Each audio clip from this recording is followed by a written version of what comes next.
We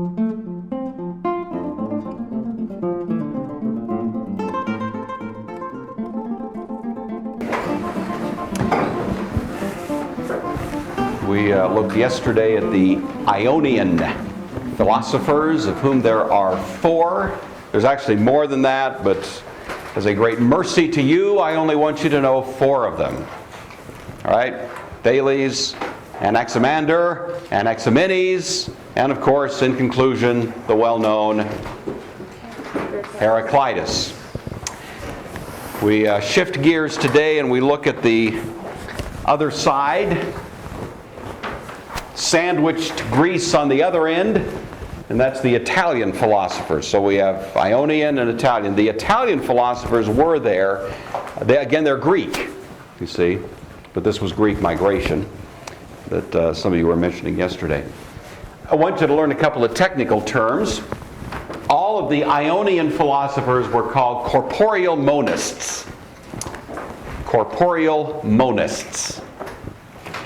And you know enough to be able to parse that term right away. You know exactly what it would mean just by looking at it. You think, yeah, of course, it makes sense. In fact, I virtually thought of that myself when I was eating breakfast this morning. I thought, hey, all of those Ionians, they were kind of like corporeal monists, right, Josiah?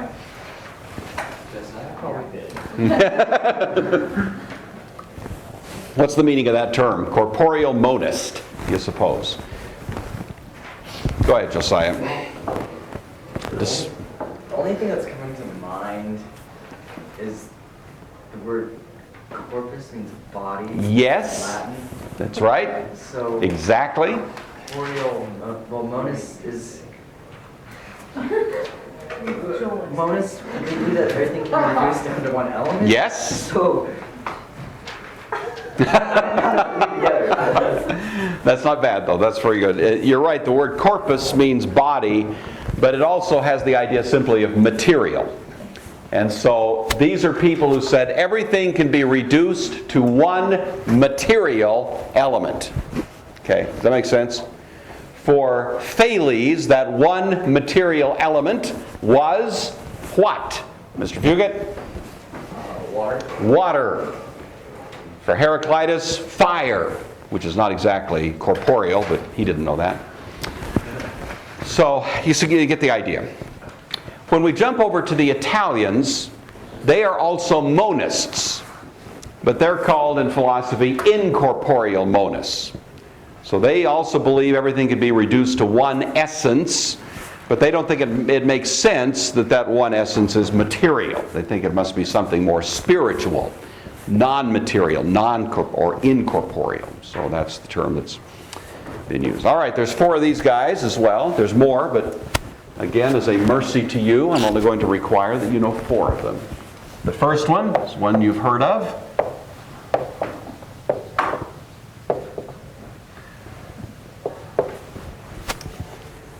A guy by the name of Pythagoras, which I now realize I misspelled. I was suspicious I did that.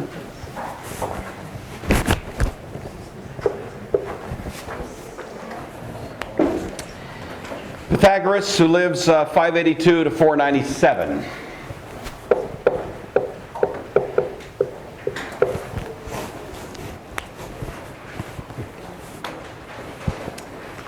Second of them, Xenophanes.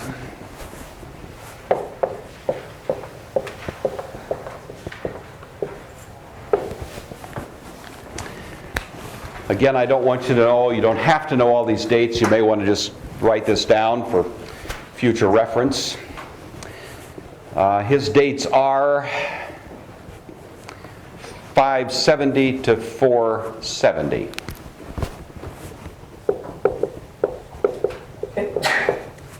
Lived to be 100 years old, or at least he lived to be pretty old.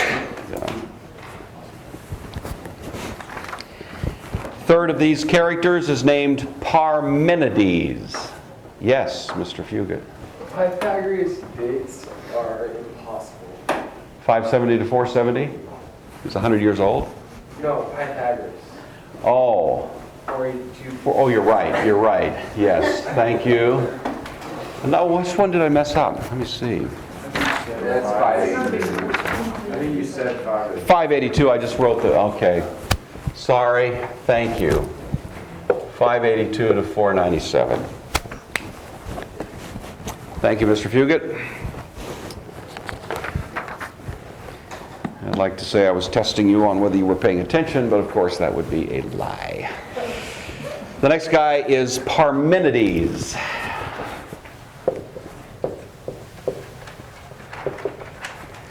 Parmenides, Parmenides, 510 to 450.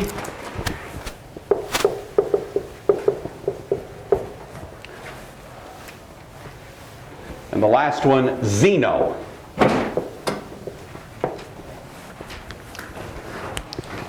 $490 to $430.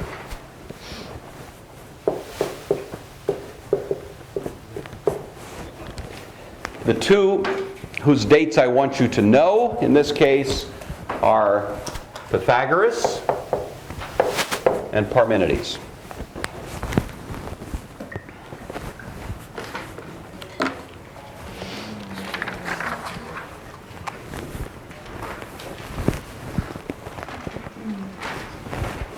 So, let's talk about Pythagoras. You all have heard of Pythagoras, of course. He's most famous for, from your point of view, your educational experience, Mr. Haverkamp. He's most famous for the Pythagorean. The Pythagorean theorem is absolutely correct, which is what? What is the Pythagorean theorem? You just tick that off the top of your head. What is the Pythagorean theorem? That's the, well, if you have the two legs of the triangle, find What kind of triangle? the right triangle. Yes, right, not wrong. Not a wrong triangle, a right triangle. Then what? Let's have the rest of it. What is it? If you have two legs or two sides of the right triangle, you can find the third side. Well, yes, that's right. That's right. That's right. And so the basic statement of the theorem is what? Go ahead, Spencer. A squared plus b squared equals c squared. That's right, exactly. A squared plus b squared equals c squared. C squared being the hypotenuse, right? And the other two being the legs of the right triangle. So, you may be interested in knowing that the character that we know of as Pythagoras did a whole lot more stuff besides figure out the Pythagorean theorem. But that's what we usually remember him for. So, just a few details about Pythagoras. He was born on an island off the off the Greek coast called Samos. But he lived for the most of his career in Italy. He moved there with the Greeks who were colonizing Italy. If you recall from Bible context, we talked about the period of Greek colonizing when they all were taking off for various parts of the world, and Pythagoras traveled with them to Italy. He was really into music, but he was into kind of the theory of music, and especially harmonics. He was one of these guys that sat around with a string and noticed that if you plucked the string, it would vibrate, and if you shortened the length, the sound would get what? Higher or lower? Get higher, and why is that, do you suppose? In terms of physics, why is it that as you make the string shorter, it gets higher? Not in physics, but I think it has less area for the... There's just less mass there, isn't it? So there's less to move, and it vibrates at a higher rate. If you have a string, let's say we have a string that's 8 inches long, and I pluck the string, and I get a nice sound, bong. You like that? Nice. And then I lengthen the string to twice that, so now it's 8 plus 8, it's 16 inches long, and I pluck it. What am I going to get? Laura? How much deeper? Precisely how much deeper? An octave. So if I start with, I'll go a little higher, bong, there's our sound, and then I lengthen the string, the next sound I'm going to get is going to be, you sing, what is it going to be? Can anybody sing it? That's right. See? And you notice how those two kind of sound alike, don't they? I mean, I'm not much of a singer, but you hear, they sound kind of like the same note, except they're an octave apart. We all understand that. And the reason we know is because, thank you. And the reason was because the string is now vibrating at precisely half the speed that it was when it was half as long. Well, Pythagoras, he just sat around thinking about this stuff all the time. He did not have a life. You know what I'm saying? This is all he did. He was fascinated with numbers.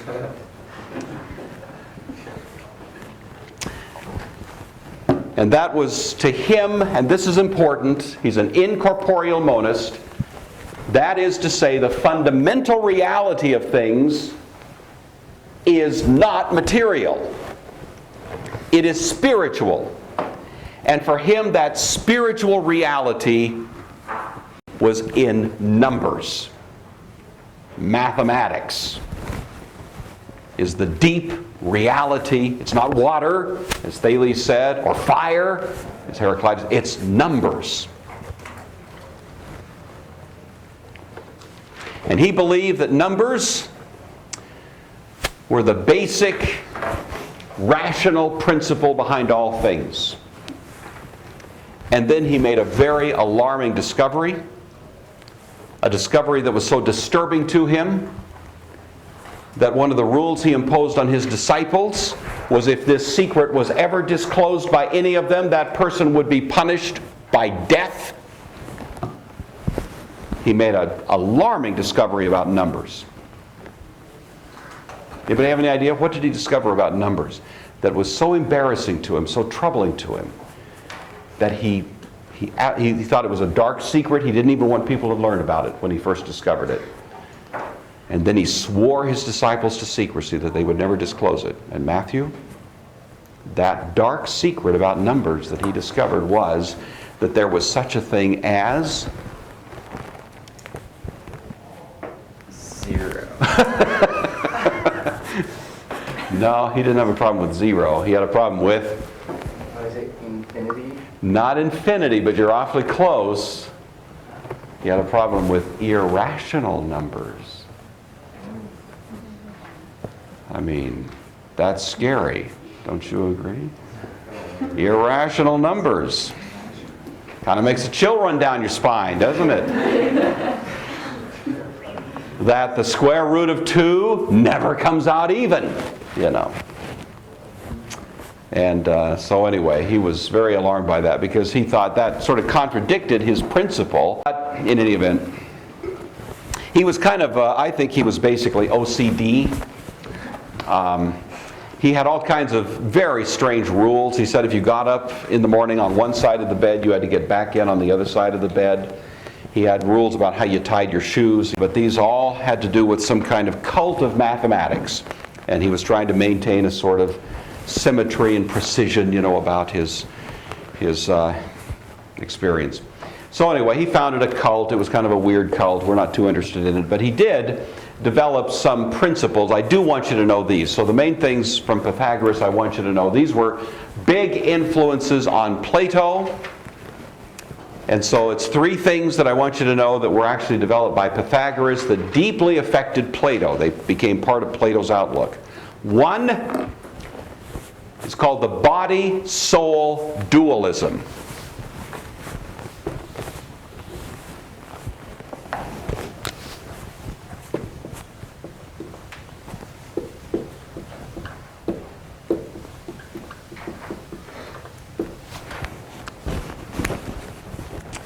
Mr. Sheely, what in the world do you suppose Pythagoras meant by the expression a body-soul dualism?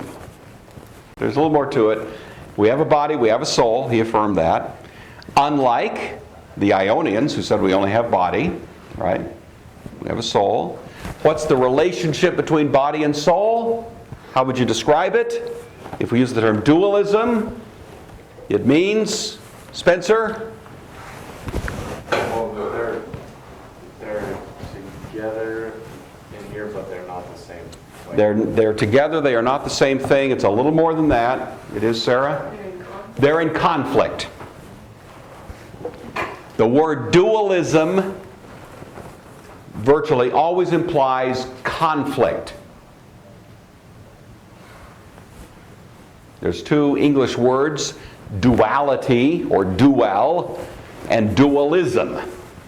Dual just means two-ness, you know. So you have two people get married. You've got a mommy and a daddy, husband and wife, etc. We hope that they live in a kind of duality. We hope they do not live in a dualism. Okay, you get the difference? We hope that they get along, that they're happy, that it's a pleasant relationship. But if it's a dualism, it means they are in conflict. They're in war. And usually it implies a kind of irreconcilable conflict. For Pythagoras, your body and your soul are in a constant struggle. Which side of that struggle do you think stands for virtue? Where would virtue be found? Ben, where do you think? In the body or the soul? In the soul. In the soul. The body is the place where evil impulses are located. And it's in conflict with the soul, which is the higher part, right? And Plato picked that up. That became part of Plato's philosophy. Second thing from Pythagoras, he made famous the notion of, he probably did not invent it, but he certainly emphasized it, reincarnation.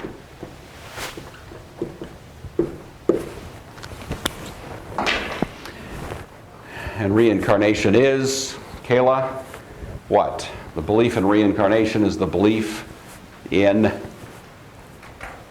you know that term? Reincarnation? Don't remember? What religion is famous for believing in reincarnation? Do you know? Eastern religion? What do you know? No? Jordan? Buddhism? Well, Buddhism, maybe some Buddhists do. It's not as conspicuous in Buddhism as it is in, Megan, Hinduism, right? And it is the belief, what? What is the belief? Do you know, Jordan? It's the belief that based on the way you live out your life, whether it's for good or for evil, you will come back as something better or worse. Right. So you can come back as a banana slug. There you go. That's right. Okay, that's right. Y'all got that? Reincarnation. We live multiple lives. You die, you come back. Usually associated with it is something the Hindus call karma, which is if you lived a good life, you're going to come back in a better situation. If you lived a bad life, you're going to come back in a not so good situation, kind of a balance of things. Ultimately, the purpose of existence is not to sort of keep coming back again and again. The purpose is to escape from that wheel, right? And so that's the notion of reincarnation. There you are. And the third one is called the immortality of the soul.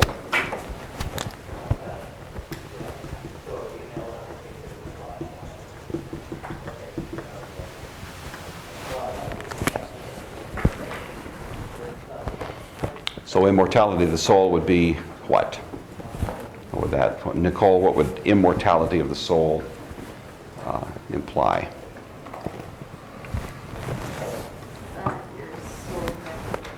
That's right. There's a kind of indestructibility about it, keeps going. So those three ideas are picked up by Plato, and I'm going to leave Pythagoras at that point. That's about as much as we need to know. The next guy is Xenophanes. Xenophanes is important, but not important enough for us to spend a lot of time on him. But one thing that makes him interesting is that he is a great attacker of the Greek gods. He does not believe in the gods. He believes in a god. He is monotheistic. And he pokes a lot of fun at the Greek gods. And he makes a famous statement which sounds a little bit like the Bible, but not quite. And the statement that he makes is, we create the gods in our own image. Right? We create the gods in our own image. So he says, you know, if we were birds, our gods would have wings. If we are Native Americans, our gods carry bows and arrows. I mean, you get the idea. We create the gods in our own image. There's another philosopher much later in history who, without giving any credit to Xenophanes for it, repeated that. And it's become a famous phrase much more recently. So you may want to note this down, and when we reach this guy later in this course, I will remind you that I mentioned this to you way back when. And the guy's name is Ludwig Feuerbach. Feuerbach. And he also said the same thing, but he's a 19th century philosopher, so we won't worry about him right now. Feuerbach.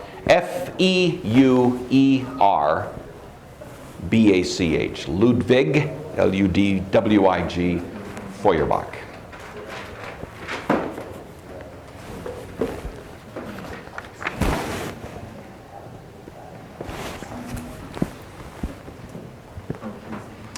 All right, probably the most important of these, the fellow who is the answer to Heraclitus, the one that we want to understand most is Parmenides. Parmenides believes that this whole perception of a universe of change must be illusory. It is irrational. And so he famously says, the most famous phrase that comes from Parmenides, the one that you want to remember and carry with you for the rest of your life, the insight is so profound. 3 little words: whatever is, is. Whatever is, is. Corollary: all else is illusory. There is this fundamental level of reality that he calls being, and that is what is real. And everything that you think you see in this world around you that seems to be changing is just pure illusion. It's not there, because change itself is irrational. He wrote 2 great works. We don't have either of them. We just have allusions to them through Aristotle. One is called The Way of Truth, and the other is The Way of Seeming. The way of truth is this affirmation of this fundamental reality of being. The way of seeming is the way of appearances, where we think we see things that aren't there. All right. Now, Parmenides was profound, persuasive, but almost incomprehensible. But there was a guy that came after him named Zeno, who was something like an apologist, a popularizer of Parmenides. He was a younger man, he was the next generation, but he followed Parmenides around and sort of explained him to people and made it comprehensible, if that was possible, what Parmenides was saying. And one of the ways that he did this was by a bunch of paradoxes, and these have come to be called Zeno's paradoxes. All right? Have you ever heard of Zeno's paradoxes? Anybody ever heard that expression? Zeno's paradoxes. The first time I ever encountered these, it made me wonder about myself, because it reminded me of something that had bothered me when I was a little kid. And I don't know if any of you will identify with this, but you will probably detect as I describe it to you what a very strange child I was. So that while other kids were out playing baseball and doing normal stuff, I'm sitting in the house worrying about these things, you know. And I remember having a little toy truck, I think it was a little dump truck, and sitting in my living room and thinking, as I was sitting maybe 8 feet from the wall of this living room, about this dump truck I had, about pushing the dump truck toward the wall. I was about 8 years old, I would say. And I was thinking to myself, you know, theoretically, I could push the dump truck toward the wall and never get there. I know.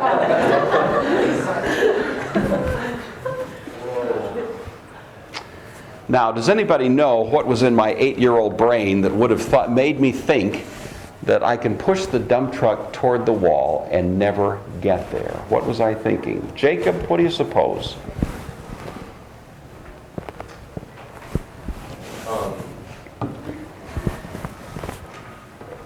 Maybe you were thinking that if you push it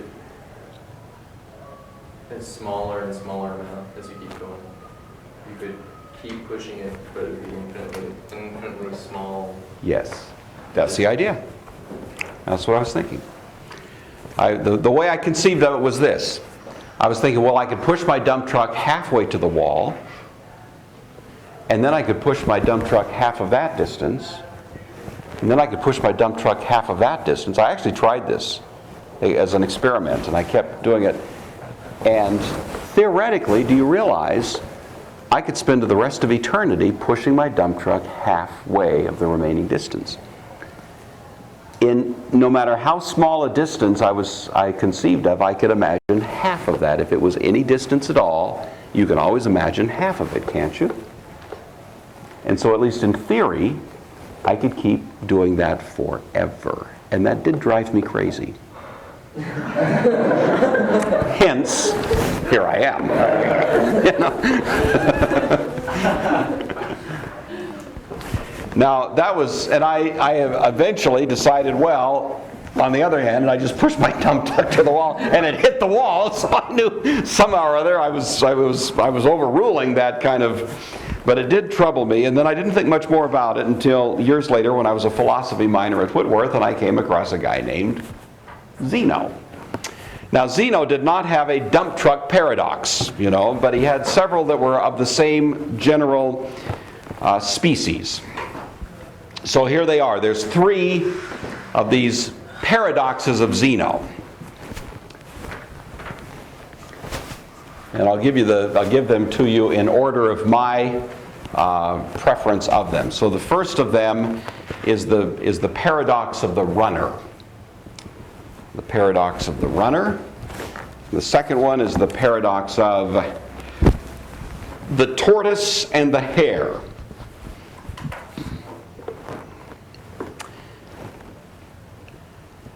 Although you'll sometimes hear it, Achilles and the tortoise. So it comes in 2 different little flavors, and either one will make the same point. And the third one is the paradox of the arrow. The arrow.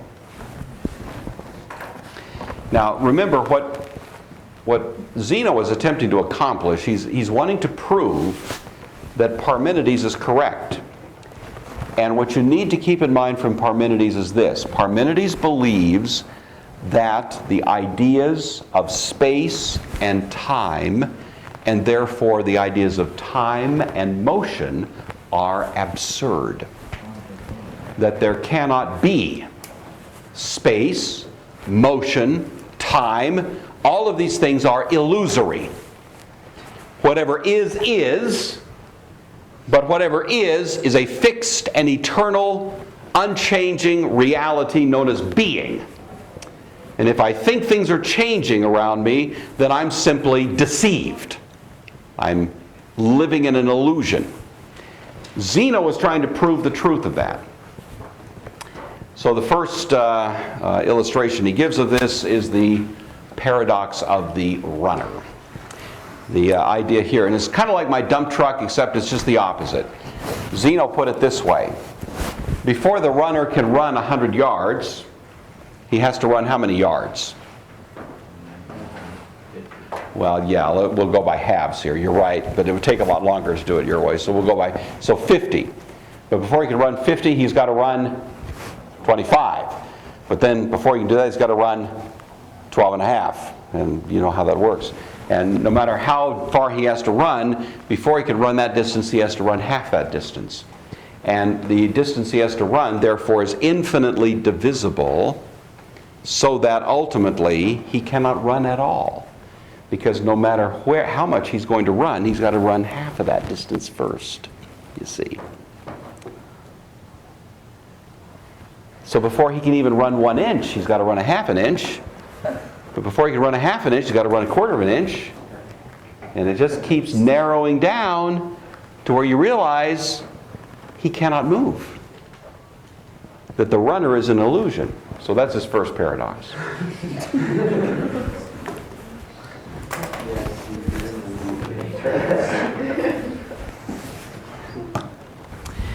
His second paradox is the Achilles and the hare, Achilles and the tortoise, or sometimes called the tortoise and the hare, either way. And this he envisions as kind of a race.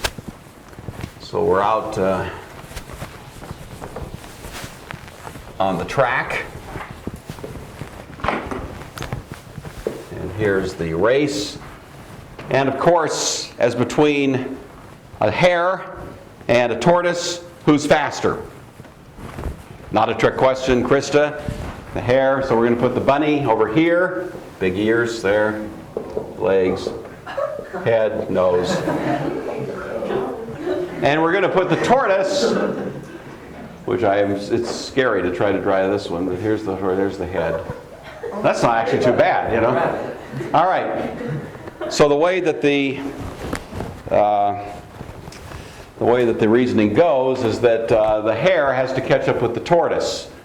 So the hare scampers down and gets to where the tortoise was, but of course in the meantime the tortoise has made a little bit of progress, hasn't he? So then the hare has to get up to where the tortoise was there, but again, the tortoise has made a little bit of progress. And no matter how fast the hare runs, he can never quite get to where the tortoise actually is, because he's always having to get to where he was. And the tortoise has always, in the meantime, made a little bit of progress. And so there's an infinite number of divisions that finally prevents the hare from ever catching the tortoise. You kind of get the feel for that.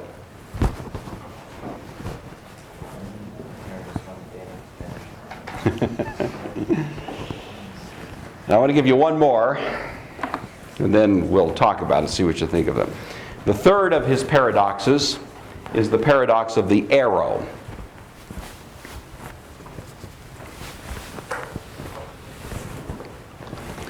So here we have, you're standing outside, and whoosh, an arrow goes flying beside, hopefully it doesn't hit you, but goes flying by. There's its feathers back there.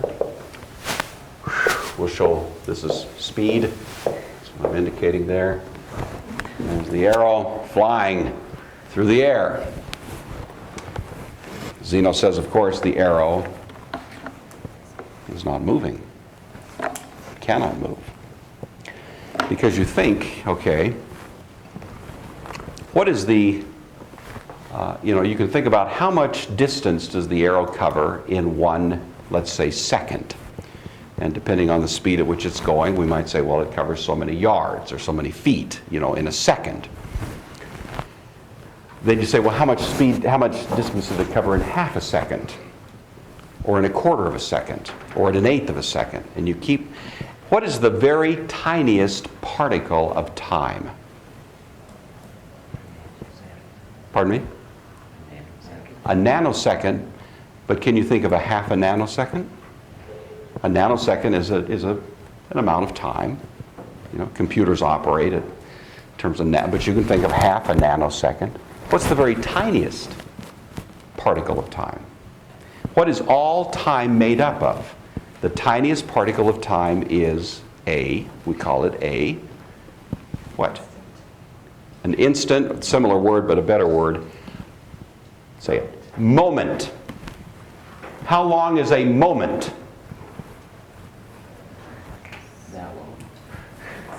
It has a moment is to time what a mathematical point is to space, right? You know that in geometry, for example, a mathematical point takes up how much space? None. It's infinitely small. It's a point. And yet, a circle is made up of an infinite number of what? Points. None of which takes up any space. You with me? A moment is similar to time. All time is made up of moments, but a moment has no duration. It's an infinitely small little particle of time. How much distance does the arrow cover in one moment? How much distance does it cover, Josiah? In one moment, the arrow covers how much distance? None. In that moment, it is at rest. And therefore, because the arrow is always existing in a moment, the arrow is always at rest. It is not moving. It cannot move because it is always existing in a moment.